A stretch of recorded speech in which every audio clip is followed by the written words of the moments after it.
महीनों बीत गए, लोकसभा का चुनाव हो गया, सरकार बन गई, नई सरकार का पहला बजट भी पास हो गया। लेकिन मधुबनी लोकसभा के लिए हुए मतदान के दौरान फर्जी मतदान के नाम पर शुरू हुआ बवाल थमने का नाम नहीं ले रहा है। बीते कुछ दिन पहले भी इस मामले में अज्ञात के तौर पर पुलिस ने कुछ युवकों को गिरफ्तार किया है। कुछ 7 लोगों की गिरफ्तारी अभी हो चुकी है। दरभंगा कोर्ट से लेकर पटना हाई कोर्ट तक इस मामले को लेकर लड़ाई लड़ रहे नजरे आलम का गुस्सा दरभंगा पुलिस पर बुधवार को इन्हीं गिरफ्तारियों को लेकर फूट पड़ा। उनका साफ कहना है कि जब निचली अदालत से लेकर उच्च न्यायालय ने राहत दे दी, तब भी दरभंगा पुलिस आखिर क्यों गिरफ्तारी को लेकर इतनी उतावली बनी हुई है। अगर ये भाजपा नेता या सरकार को खुश करने के लिए किया जा रहा है तो दरभंगा पुलिस संख्या और तारीख बताए, वो सभी खुद अपनी गिरफ्तारी देने पहुंच जाएंगे। और अगर ऐसा नहीं है तो उच्च न्यायालय का सम्मान करते हुए गिरफ्तारियों पर रोक लगाएं। लोकसभा चुनाव को बीते अब लगभग 2 महीना हो गया है, लेकिन जाले में जो विवाद उत्पन्न हुआ था फर्जी मतदान को लेकर, उसमें लगातार गिरफ्तारी रुकने का नाम नहीं ले रही है। आप भी लगातार इस मामले को लेकर पटना उच्च न्यायालय तक पीड़ितों के लिए लड़ रहे हैं। क्या कुछ वहां से राहत मिली है और जिला प्रशासन की कार्रवाई पर आप क्या कहेंगे? देखिए, ये मामला जो बनाया गया दरभंगा पुलिस के जरिए, जाले थाना के जरिए, वो कहीं से भी उचित नहीं था। कांड संख्या 103 में 3 बच्ची थी, 1 लड़का था, जबकि पुलिस के एफआईआर में यह लिखा गया कि शक के आधार पर गिरफ्तार किया गया।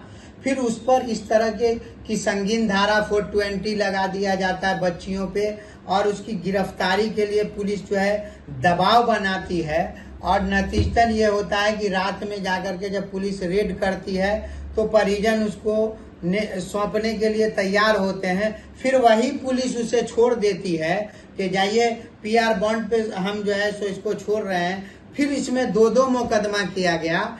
ये क्लियर संदेश है कि जाले पुलिस हो या दरभंगा पुलिस हो, ये किसी न किसी के दबाव में काम कर रही है, एक समुदाय विशेष के। अभी आप देख लीजिए कि लगातार दरभंगा कोर्ट से भी रोक लगा, तब भी गिरफ्तारी जारी थी। अभी सारा मामला माननीय हाई कोर्ट पटना में चल रहा है। 2 लोगों पर अभी स्टे लगा है, जिसका आप देख लीजिए केस नंबर है 51-21-8/24, जिसमें खादिम हुसैन और करनैन साहब को हाई कोर्ट ने 104 कांड संख्या में सारे मामले पे स्टे लगा दिया है और अगली सुनवाई डायरी कॉल किया गया है। फिर मुझे ये समझ में नहीं आता है कि आखिर जाले थाना की पुलिस हो या दरभंगा प्रशासन, इसमें गिरफ्तारी के लिए इतना उतावला क्यों है, ये जानना चाहते हैं हम लोग।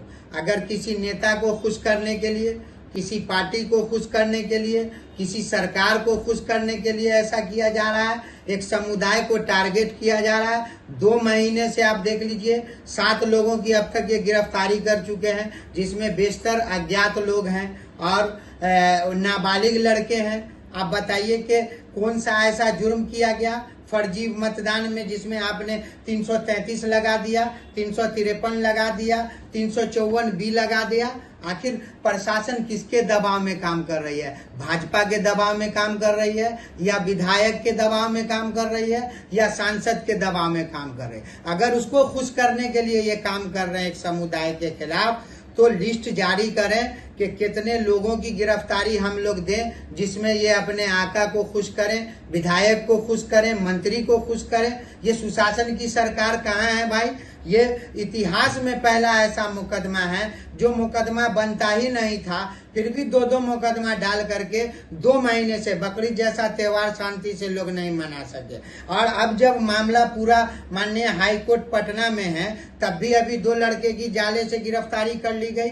आप बताएं दरभंगा प्रशासन की क्या मंशा है? अगर 200-400, 500, 1000 लोगों की गिरफ्तारी से इनके आका खुश होंगे, इनके नेता खुश होंगे, तो हमको समय अतिथि बता दें, हम लोग उतने लोगों की गिरफ्तारी दें ताकि इनका कानून, जो आइन, जो संविधान है, उसको ये जो ठेंगा दिखा रहे हैं और बड़े पैमाने पे दिखा सके और हम लोग जेल भरने के लिए इनकी जो मंशा है उसको पूरा करें। स्थानीय स्तर पर आप लोग पुलिस महकमे पर किस प्रकार से दबाव बना रहे हैं? गिरफ्तारी रोकने की क्या रणनीति है? कोई दबाव नहीं है। आज जो मैंने दरभंगा आईजी महोदय को ज्ञापन दिया है, उसमें स्पष्ट रूप से हमने कहा है कि जो दरभंगा सदर 2 कि डीएसपी है ज्योति कुमारी जी, आप उनका सुपरविजन उठा लें। उसमें क्लियर लिखा हुआ है कि 333 जिसमें 10 साल की सजा है, 354 बी, ये दोनों धारा नहीं बनता है जो मुकदमा किया गया। धारा तो कोई नहीं बनता है, लेकिन उनके सुपरविजन में ये 2 धारा हटाने के बाद भी 2 लड़के की गिरफ्तारी हुई, जो सरासर गलत है। बेकसूर लोगों को जेल में डाला जा रहा है। हम पूछना चाहते हैं एसएसपी महोदय से कि आखिर किसके दबाव में ये ऐसा काम किया जा रहा है, कि कौन सा ऐसा जुर्म अपराध है, आपके पास कोई सबूत है तो क्यों नहीं सार्वजनिक किया? सीसीटीवी फुटेज की जांच क्यों नहीं हुई? आप सोशल मीडिया के माध्यम से 150 लोगों को अज्ञात बना करके और 2-2 महीने से गिरफ्तारी कर रहे हैं, दबाव बना रहे हैं। ये आखिर किसके दबाव में काम हो रहा है, ये क्लियर करें। और नहीं, अगर ये चाहते हैं कि मुसलमान को परेशान करना है, हरासा करना है, जेल में डालना है, तो वो तादाद बताएं। हम लोग उतनी तादाद में गिरफ्तारी दे देते हैं ताकि ये अपने नेता को, राजनेता को और सरकार को खुश करें।